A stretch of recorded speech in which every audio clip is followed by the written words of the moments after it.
Hele onda bu dünyanın şerrinden, yalanından haberimiz yoktu. Gel düşsemiz kederimiz bir damcı, hele onda sevincimiz çok iyi. Yazılanın bir silgiyle bozmakta, bizim için rastlanırsa. Habersizlik ömrümüze biz kalem, talih yazan bozulmayan yazılar.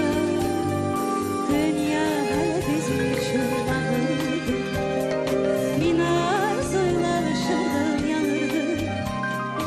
Özümüzü biz